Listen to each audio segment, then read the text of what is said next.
meeting. Here tonight, the 24th of April 2018, East Gippsland Shire Council live streams, records and publishes its meetings via webcast to enhance the accessibility of its meetings to the broader East Gippsland community. These recordings are also archived and available for viewing by the public or used for publicity or information purposes.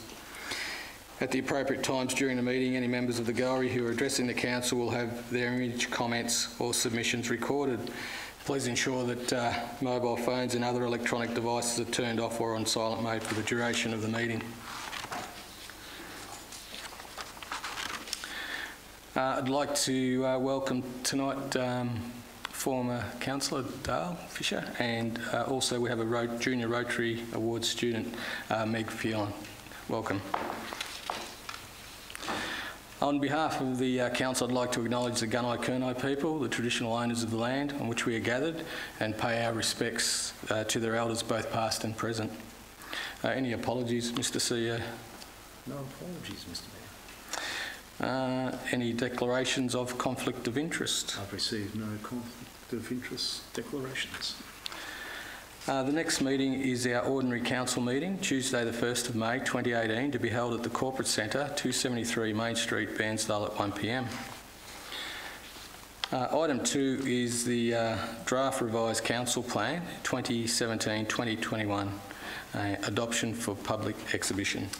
We have Mr Radford, our Manager of Communications and Corporate Strategy, will introduce this item, Mr Mayor. Thank you, Mr Radford. Thank you, Mr Mayor. Good evening, councillors. This report seeks adoption of the draft revised council plan 2017-2021, the council plan which has been provided to councillors and sending out for community feedback. As councillors would be aware, the council plan sets out how we will prepare East Gippsland for the future.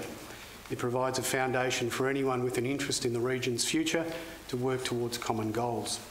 The Local Government Act requires all councils to prepare and approve a 4-year plan by the 30th of June following the election of the council.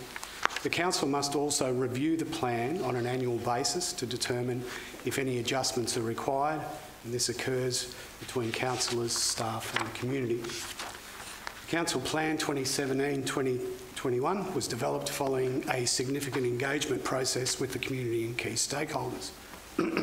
Excuse me. The plan's framework of goals, objectives and strategies builds on the strengths and attributes that makes East Gippsland Australia's most livable region now and for the future generations. While all councils are required to review their council plan each year under the Local Government Act, the depth and scope of this review is a matter for each council to determine. Earlier this year, councillors indicated general consensus that the organisation should prepare a revised plan, having regard for any changes that may have occurred since the plan was adopted some 9 months ago. A draft revised plan has now been produced with input and guidance from councillors, the executive group and relevant business unit managers. The changes to the plan can be summarised as follows. Data sources have been updated where more recent information was available. Capital Works table has been revised to reflect the 2018-19 program. Some minor status updates have been made where obvious.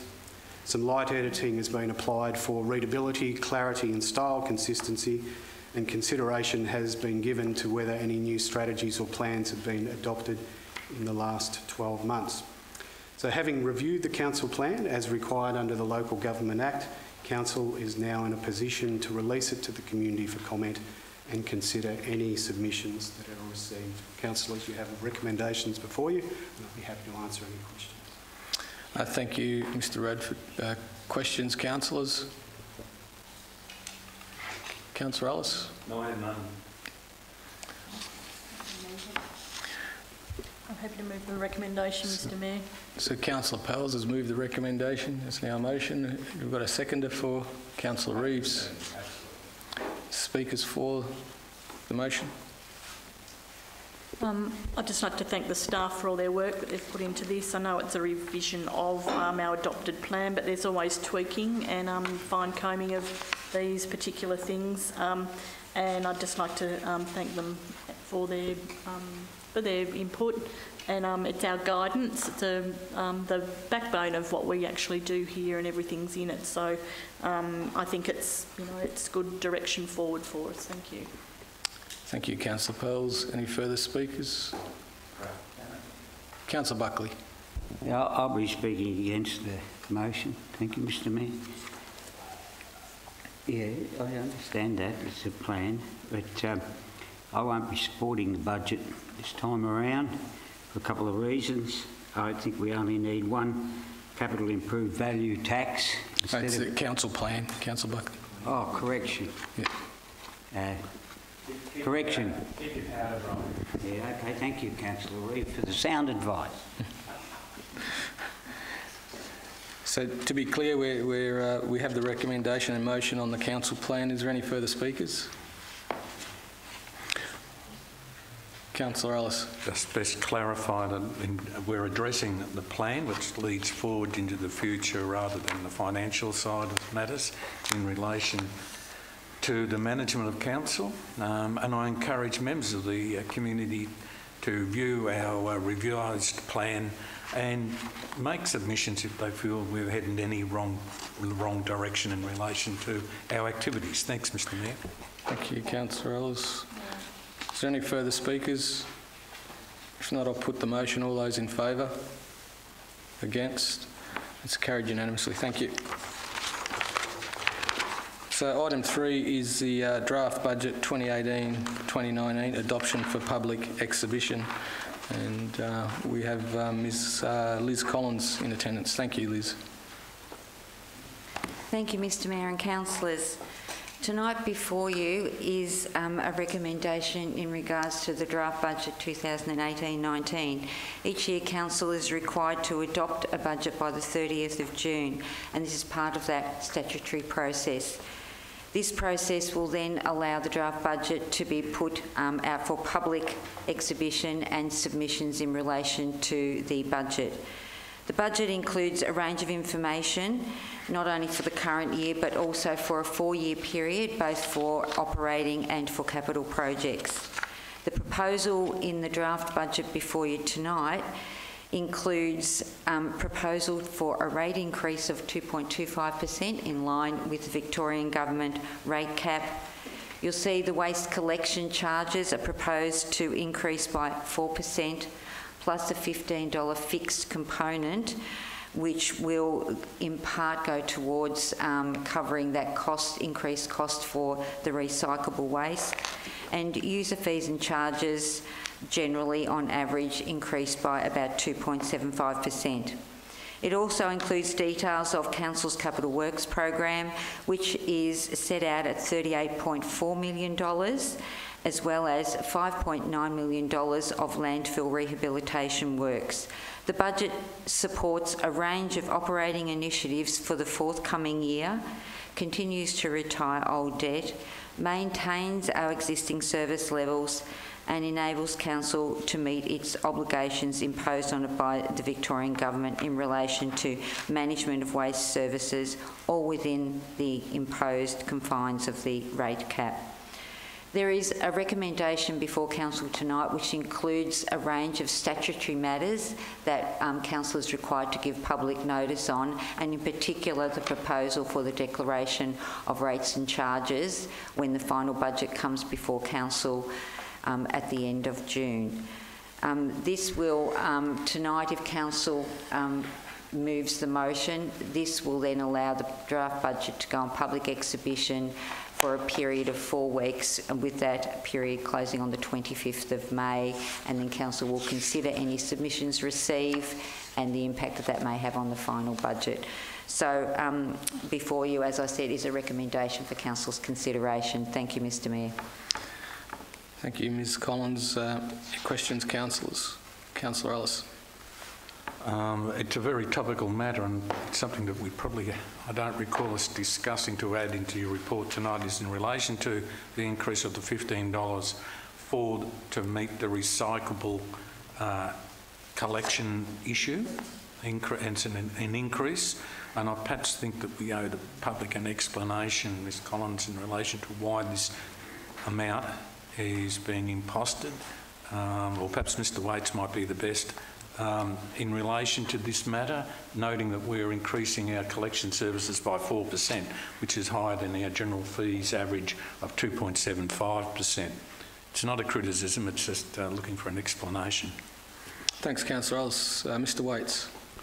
Yes, councillors, the increase in the waste collection charge is directly related to the increased cost to council of providing recyclable services under the new regime where obviously China are no longer taking recyclable material, and that's had an impact on the large firms that are the Vissies and the SKMs who are accepting recycled materials. It's created an increased cost on their business, and they've passed that on directly to our contractor. So if council is to try and recover that cost, one of the ways, and as per the budget, is that the increase in the curbside collection charge, which is a direct reflection of the increased cost passed on by our contractor and nothing more. It's to maintain status quo.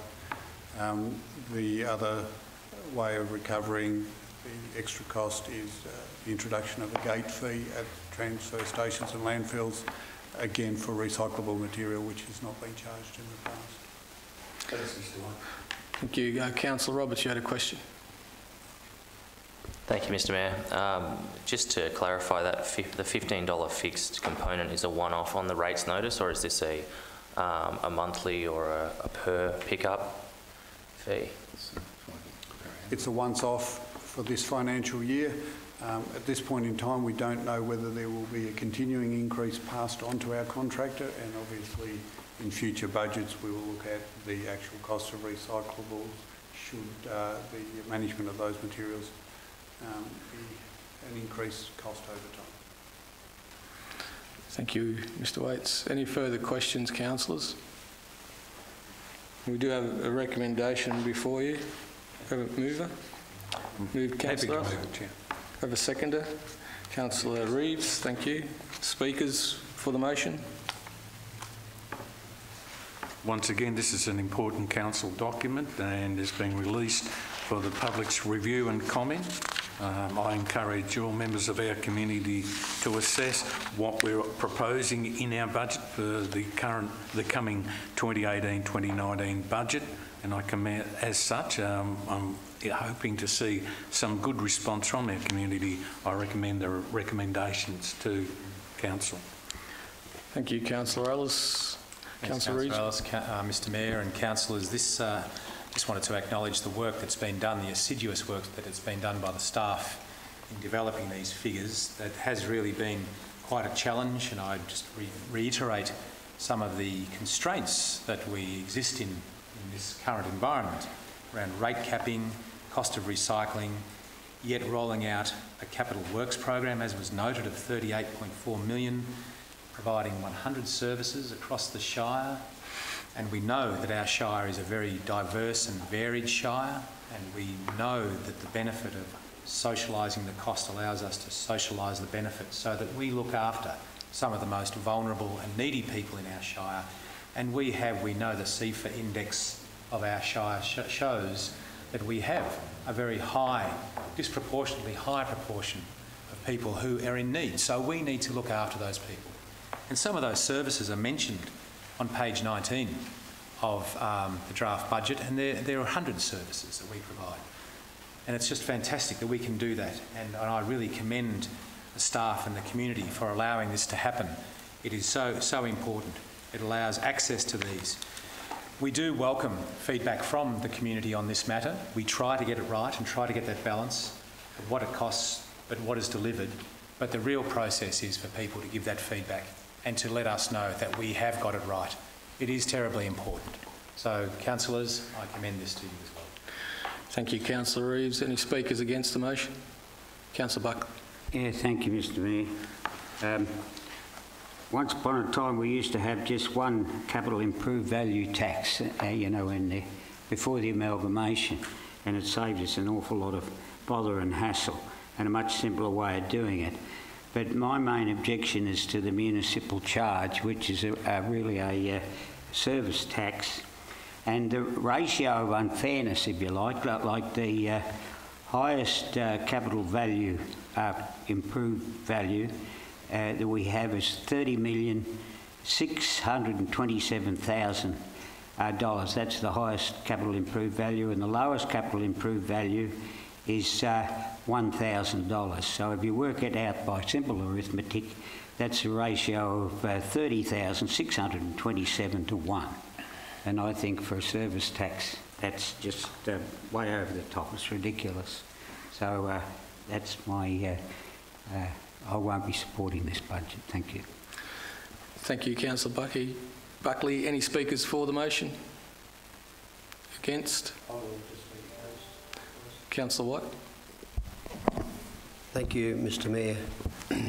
I just, with regard to the rate capping, I'm looking out there at what's looming, and I can see quite a lot of hurt coming to a lot of the ratepayers in our Shire financially. I think from the rural sector it's going to flow through to many of the businesses in the towns, and I would like to see perhaps the Shire do better in some of their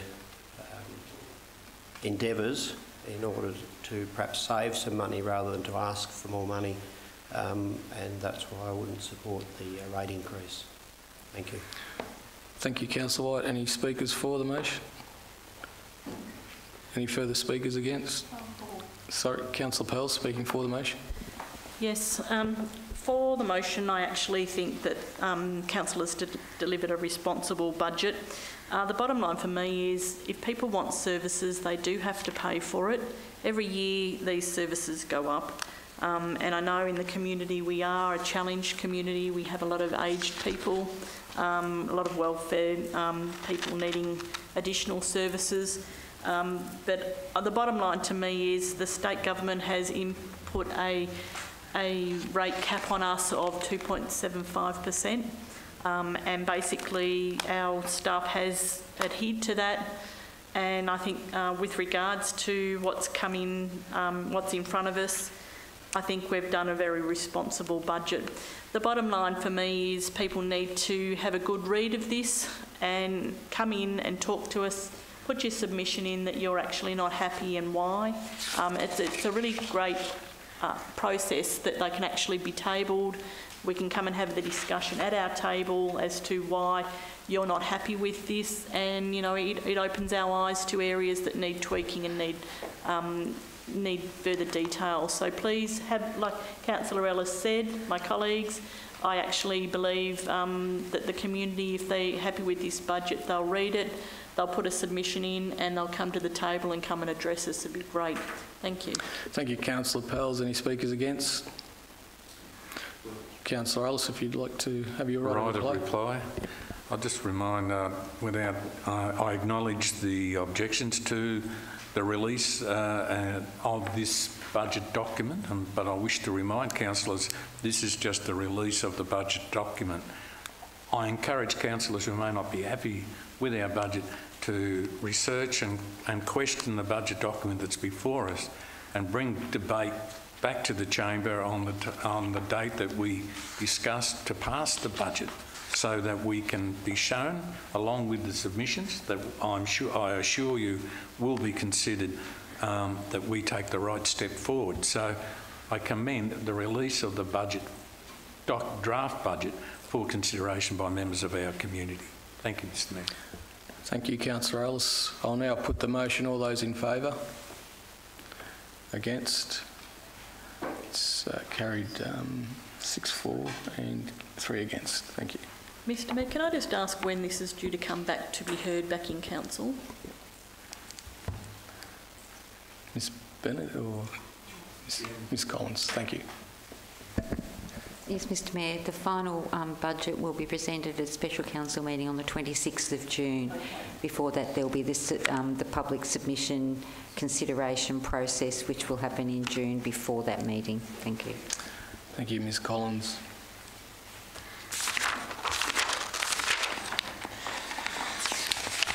So that brings us to item 4. I need a motion to discuss that contract. Thank you, councillors. Having moved in camera, is that what you're asking for, Mr Mayor? Having to be moving in camera. Would you like me to read? Yes, please, Councillor Reeves.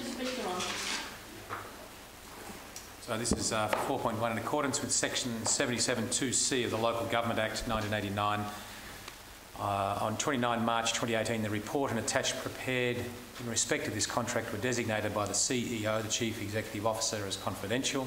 As such, they are captured by the provisions of Section 89(2)(d) of the Local Government Act and should be considered in closed session. So it's been moved, Councillor Reeves. Do I have a seconder? Councillor Pearls. Yep, happy to second that. Any speakers against? No. I'll put the motion. All those in favour? Against? It's carried unanimously. Just clear the gallery. Thank you.